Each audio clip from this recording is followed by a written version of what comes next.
ರೋಡ್ಗೆ ಇಳ್ದಿದ್ದೀವಿ. ಇವ್ರು ಇವಾಗ ಊಟಕ್ಕೆ ಕಾಯ್ತಾ ಇದ್ದಾರೆ.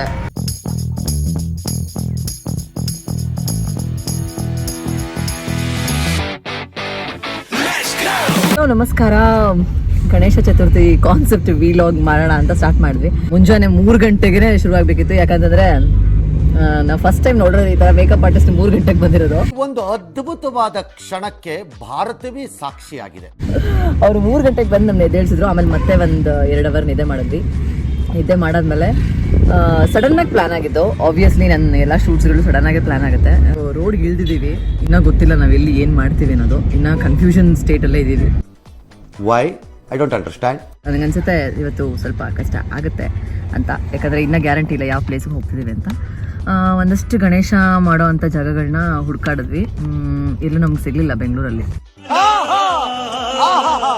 ಈ ಗಣೇಶ ಕಾನ್ಸೆಪ್ಟ್ ಅಂತ ಇಳಿದಾಗ ಗೊತ್ತಾಗ್ತಿದೆ, ಓಕೆ ಗಣೇಶ ಮಾಡೋದ್ರ ಹಿಂದೆ ಇಷ್ಟೊಂದೆಲ್ಲ ಸರ್ಕಸ್ ಇದೆ. ಅಥವಾ ನಮ್ಮ ಮೇಕಪ್ ಆರ್ಟಿಸ್ಟ್ ಇವರು, ಹಾಯ್ ದಿವ್ಯಾ, ಅವರ ಮಿನಿ ಕೂಡ ಬಂದಿದ್ದಾರೆ.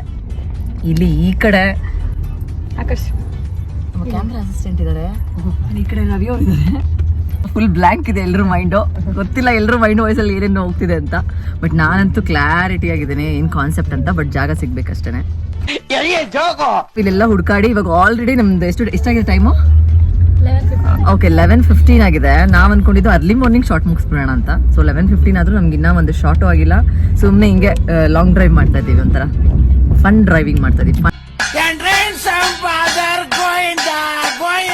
ಇವಾಗ ಯಲಹಂಕ ಕಡೆಗೆ ನಮ್ಮ ಪಯಣ ಸಾಗ್ತಾ ಇದೆ.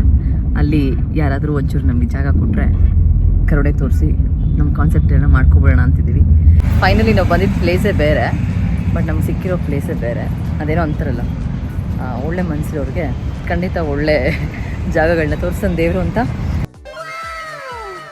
ಮಣ್ಣನ ಗಣಪತಿ ಮಾಡ್ತಿದ್ದಾರೆ ಇವರು. ಗೊತ್ತಿಲ್ಲ ನಾವಿನ್ನೂ ಎಲ್ಲಿ ಶಾರ್ಟ್ ತೆಗಿತೀವಿ ಅಂತ.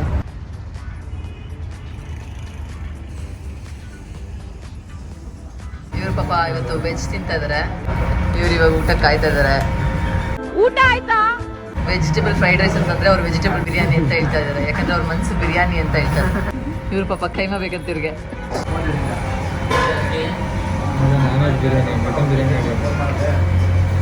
ಆಕ್ಚುಲಿ ಬಿರಿಯಾನಿ ವರ್ಡ್ ಹೇಳಿದ್ರು ಹೋಯ್ತು ಶ್ರವಣ ಮಾಸ.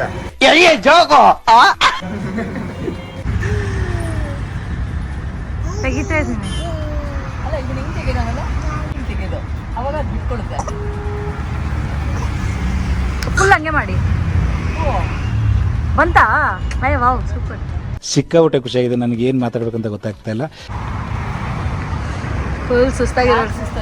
ಕೆಲಸ ಮಾಡಲ್ಲ, ಲೊಕೇಶನ್ ಹಾಂ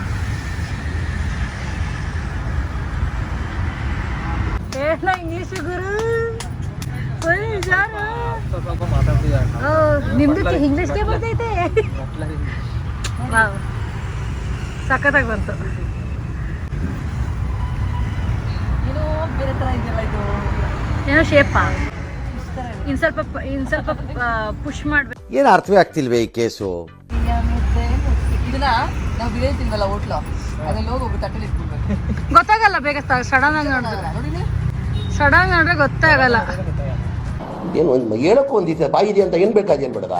ಸತ್ಯ ಹೇಳ್ರಿ, ಜನಗಳಿಗೆ ಗೊತ್ತಾಗ್ಲಿ.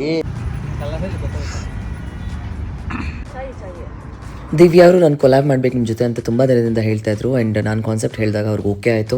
ಚೆನ್ನಾಗಿ ಶೂಟ್ ಮಾಡಿದ್ವಿ. ಔಟ್ಪುಟ್ ಕೂಡ ತುಂಬಾ ಚೆನ್ನಾಗಿ ಬಂತು. ಆದರೆ ಈ ಶೂಟ್ ಮಾಡಬೇಕಾದ್ರೆ ತುಂಬಾ ಹರ್ಡಲ್ಸ್ ನಾವು ಫೇಸ್ ಮಾಡಿದ್ವಿ. ಒಂದು ಇನ್ಸಿಡೆಂಟ್ ನಡೆಯುತ್ತೆ. ಲೊಕೇಶನ್ ಪಕ್ಕದಲ್ಲಿ ಒಂದು ಖಾಲಿ ಜಾಗ ಇರುತ್ತೆ, ಅಲ್ಲಿ ಕಾರ್ ನಿಲ್ಲಿಸಿದ್ವಿ. ಸೊ ಯಾರೋ ಕಾರ್ ಗ್ಲಾಸ್ ಹೊಡೆದು ಕ್ಯಾಮ್ರಾಮನ್ ಸರ್ದು ಲ್ಯಾಪ್ಟಾಪು ಮತ್ತು ದಿವ್ಯಾ ಅವರ ಬ್ಯಾಗಲ್ಲಿದ್ದಂಥ ಒಂದು ಜುಮ್ಕಿ ಅವರ ಅಮ್ಮನ ನೆನಪಿಗೋಸ್ಕರ ಇಟ್ಕೊಂಡಿರ್ತಾರೆ. ಅದು ಸ್ವಲ್ಪ ದುಡ್ಡು ಇದನ್ನೆಲ್ಲ ಎತ್ಕೊಂಡು ಹೋಗಿರ್ತಾರೆ. ಸೊ ನಮ್ಗೆ ಆ ಒಂದು ಇನ್ಸಿಡೆಂಟ್ ನಡೆದ ತಕ್ಷಣ ಮೂಡ್ ಆಫ್ ಆಗಿಬಿಡುತ್ತೆ. ಮತ್ತೆ ಶೂಟ್ ಮಾಡೋದಕ್ಕೆ ಆಗಲ್ಲ. ತಕ್ಷಣ ಅವರೆಲ್ಲ ಪೊಲೀಸ್ ಸ್ಟೇಷನ್ಗೆ ಹೋಗ್ತಾರೆ. ಬಟ್ ನಾನು ಮಾತ್ರ ಲೊಕೇಶನ್ ಹತ್ರ ಕಾಯ್ಕೊಂಡು ಕೂತ್ಕೊಂತೀನಿ. ಇನ್ನೊಂದು ಆಶ್ಚರ್ಯ ಏನಂತಂದರೆ ಹರ್ಷಿತಾ ಅವ್ರು ಕೊಟ್ಟಂಥ ಕಾಸ್ಟ್ಯೂಮು, ನನ್ನ ಕಾಸ್ಟ್ಯೂಮ್ ಕೂಡ ಅದೇ ಕಾರಲ್ಲಿರುತ್ತೆ. ಹಾಗೆ ವರ್ಷ ರೆಂಟಲ್ ಜ್ಯುವೆಲ್ರಿ ಸ್ಟಾರ್ಟಿಂಗ್ ಡೇಸ್ ಅದು.